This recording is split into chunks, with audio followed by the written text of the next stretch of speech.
Hello friends, welcome to real crime stories. 2024 March 20ஆம் தேதி அன்னைக்கு நாகப்பட்டினம் எஸ்பி ஆஃபீஸ்க்கு ஒரு 30 வயசு மதிக்கத்தக்க பெண் ஒருத்தங்க வழக்கறிஞர் கூட வந்து ஒரு பரபரப்பான புகாரை கொடுத்துருக்காங்க.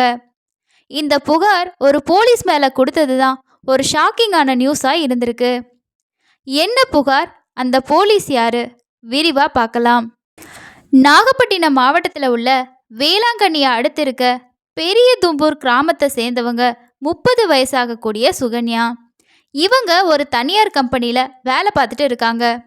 டெய்லியும் கிராமத்துல இருந்து பஸ்ஸில் வேலைக்காக வேளாங்கண்ணி வந்துட்டு வீட்டுக்கு ரிட்டர்ன் போயிட்டு இருந்திருக்காங்க.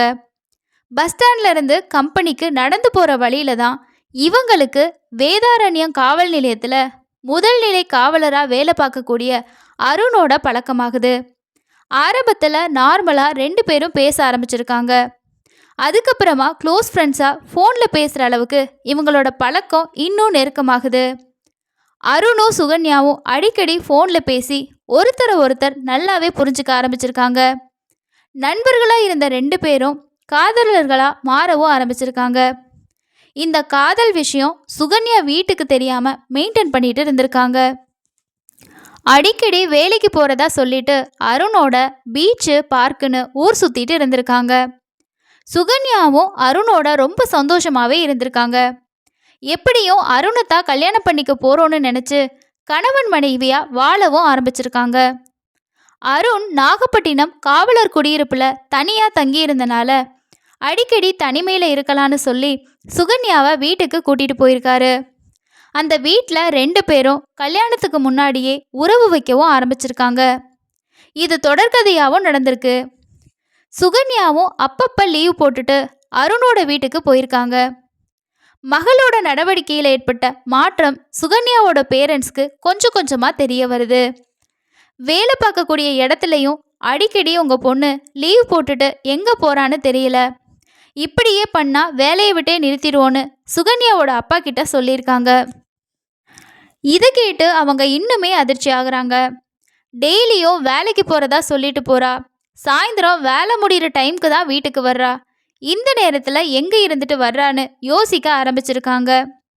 எப்பவும் போல் ஈவினிங் வீட்டுக்கு வந்த சுகன்யா கிட்ட இதை பற்றி விசாரிக்கிறாங்க. ஃபஸ்ட்டு வேலைக்கு தான் போகிறேன்னு சுகன்யா சொல்கிறாங்க. ஆனால் அவங்களோட பேரண்ட்ஸ் எங்களுக்கு எல்லாமே தெரியும், உண்மையை ஒழுங்காக சொல்லுன்னு மிரட்டி கேட்க ஆரம்பிக்கிறாங்க. இதுக்கு மேலேயும் மறைக்க முடியாதுன்னு நினச்ச சுகன்யா தன்னோட காதல் விஷயத்தை பற்றி வீட்டில் சொல்கிறாங்க. இதே மாதிரி தான் அருணும் அவரோட வீட்லேயும் இவங்களோட காதல் விஷயம் தெரிய வருது. அடிக்கடி உங்கள் பையன் வீட்டுக்கு ஒரு பொண்ணு வந்துட்டு போகுது, அக்கம் பக்கம் உள்ளவங்க அருணோட அப்பா கிட்ட சொல்லியிருக்காங்க. 2 வீட்லேயும் காதலை பற்றி தெரிஞ்சு அடுத்த நிமிஷமே இதெல்லாம் சரி வராது, இந்த காதலை மறந்துருன்னு சொல்லியிருக்காங்க. சுகன்யா அவங்க பேரண்ட்ஸ் கிட்ட முடிஞ்ச வரைக்கும் போராடி பார்க்குறாங்க. இவங்க காதலை யாருமே ஏற்றுக்கிற மாதிரியே இல்லை. இதை பற்றி அருண்கிட்டையும் சுகன்யா சொல்லியிருக்காங்க. அவரும் கொஞ்ச நாள் நம்ம வெயிட் பண்ணி பார்க்கலாம், பேரண்ட்ஸை கன்வின்ஸ் பண்ணிவிட்டு நம்ம கல்யாணம் பண்ணிக்கலான்னு சொல்லியிருக்காரு. இதை கேட்டு சுகன்யாவும் சரி நம்ம வெயிட் பண்ணலான்னு நினைக்கிறாங்க. ஆனால் அவங்க பேரண்ட்ஸ் என்ன நினைக்கிறாங்கன்னா, தன்னோட பொண்ணை இப்படியே விட்டுட்டா அந்த பையன் கூடயோ போயிடுவாளோ அப்படின்னு நினச்சி அவசரமாக மாப்பிள்ளை பார்க்குற வேலையை ஆரம்பிக்கிறாங்க.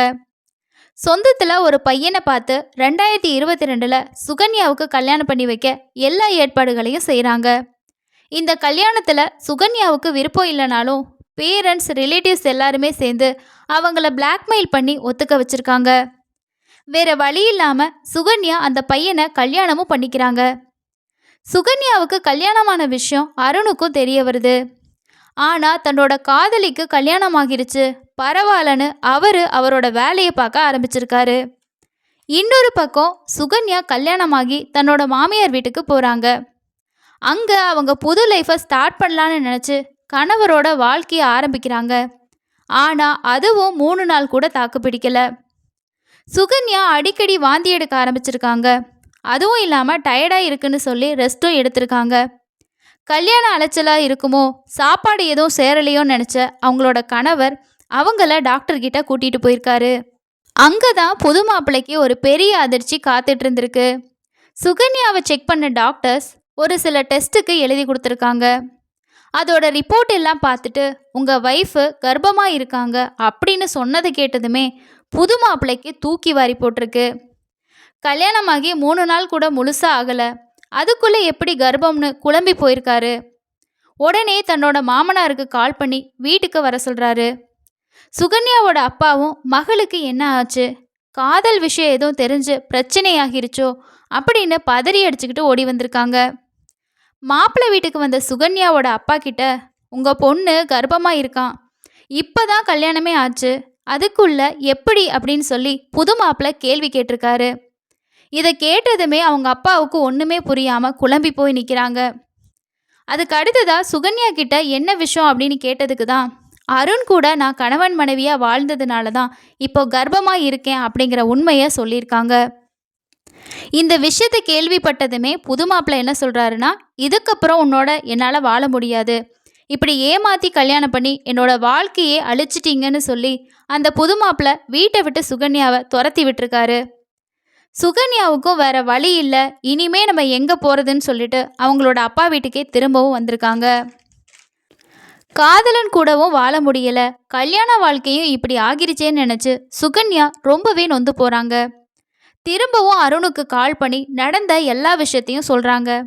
இதை கேட்ட அருண், கவலைப்படாத, நானே உன்னை கல்யாணம் பண்ணிக்கிறேன்னு நம்பிக்கையாக சொல்லியிருக்காரு. சுகன்யாவும் இதை கேட்டு வீட்டில் நம்பிக்கையாக சொல்கிறாங்க. வேற வழி இல்லை, அந்த பையனுக்கே நம்ம பொண்ணை கல்யாணம் பண்ணி வச்சிடலான்னு சுகன்யாவோட பேரண்ட்ஸும் முடிவு பண்ணியிருக்காங்க. இந்த சம்பவத்துக்கு அப்புறமாவும் அருண் சுகன்யாவை அடிக்கடி தன்னோட வீட்டுக்கு கூட்டிகிட்டு போய் உல்லாசமாக இருந்திருக்காரு. இப்படியே கிட்டத்தட்ட 2 வருஷம் ஓடி போகுது. சுகன்யாவும் அருண் கூட கல்யாணமாகும்னு வெயிட் பண்ணிட்டு இருந்திருக்காங்க. ஆனால் அதுக்கான எந்த ஸ்டெப்பையும் அருண் எடுக்கவே இல்லை. இப்படி இருக்கப்ப தான் அருண் வீட்டில் பெண் பார்க்க ஆரம்பிச்சிருக்காங்க. தன்னோட மகனுக்கு ஏற்ற மாதிரி சொந்தக்காரங்க மூலமாக ஒரு வரனும் கிடச்சிருக்கு. சரியா மார்ச் 2024 அருணுக்கும் அந்த பொண்ணுக்கும் நிச்சயதார்த்தம் செய்கிறதுக்கான ஏற்பாடுகள் அருணோட பேரண்ட்ஸ் பண்ணிட்டு இருந்திருக்காங்க. இந்த விஷயம் சுகன்யாவுக்கும் தெரிய வருது. தன்னை காதலிச்சு கர்ப்பமாக்கிட்டு கல்யாணம் பண்ணிக்கிறதா சொல்லி தன்னோட 2 வருஷத்துக்கு மேலே உறவில் இருந்துட்டு இப்போ தன்னை விட்டுட்டு இன்னொரு பொண்ணு கூட கல்யாணமானு ரொம்பவே கோபப்பட்டிருக்காங்க. இந்த கல்யாணத்தை நடத்த விடக்கூடாது, தனக்கு நியாயம் கிடைக்கணும்னு நினச்சி 2024 மார்ச் 20 அன்னைக்கு நாகை எஸ்பி ஆஃபீஸ்க்கு வந்திருக்காங்க. எஸ்பி கிட்ட காவலர் அருண் தன்னை காதலிச்சு கர்ப்பமாக்கிட்டு கல்யாணம் பண்ணிக்கிறதா சொல்லி ஏமாத்திட்டாரு, இப்போ வேற பொண்ணு கூட கல்யாண ஏற்பாடு நடக்குது, எனக்கு நியாயம் வேணும்னு புகார் கொடுத்துருக்காங்க. இந்த புகாரில் கூடுதலாக தான் போலீஸாக இருக்கனால உன்னால் என்ன ஒன்றும் பண்ண முடியாதுன்னு மிரட்டுறதாகவும் சொல்லியிருக்காங்க. சுகன்யா புகார் கொடுக்க வந்த டைமில் அருணோட அக்காவும் அங்கே வந்திருக்காங்க.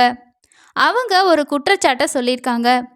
தன்னோட தம்பி மேலே எந்த தப்புமே இல்லை, சுகன்யா தான் தம்பியை ஏமாத்திட்டு வேறொரு பையனை கல்யாணம் பண்ணிக்கிட்டு போயிட்டா, 2 வருஷமாக அவனோட வாழ்ந்துட்டு இப்போ பொய் புகார் கொடுக்குறா, கர்ப்பமாக இருந்ததா சொல்கிறாங்க, ஆனால் அதை பற்றி எங்களுக்கு எதுவுமே தெரியலை, அவங்களையே விசாரிங்க, காதலிச்சா அந்த பையன்தான் வேணும்னு இருக்கணும், நானா அப்படி தான் இருப்பேன், இன்னொரு கல்யாணம் பண்ணுறப்ப தெரியலையா என்னோட தம்பி பாவோன்னு, இதெல்லாம் பணத்துக்காகவும் என்னோட தம்பியை பழிவாங்கவும் தான் பண்ணுறாங்கன்னு சொல்லி கத்தி கூச்சல் போட்டிருக்காங்க.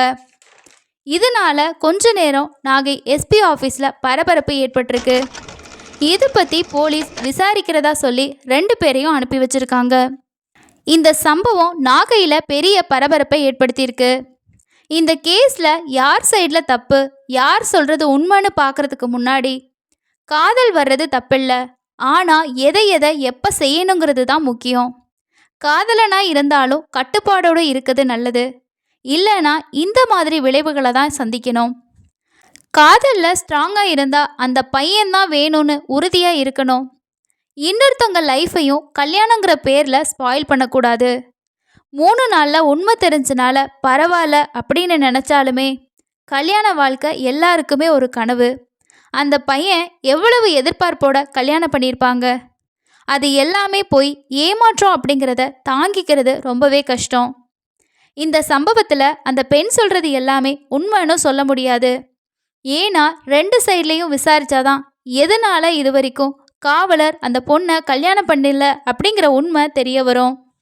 அப்படியே இவங்க சொல்றது உண்மையா இருந்தாலுமே எப்ப கர்ப்பமா இருக்காங்கன்றது தெரிய வந்துச்சோ அப்பவே அவரை ஃபோர்ஸ் பண்ணி கல்யாணம் பண்ணியிருக்கலாம்.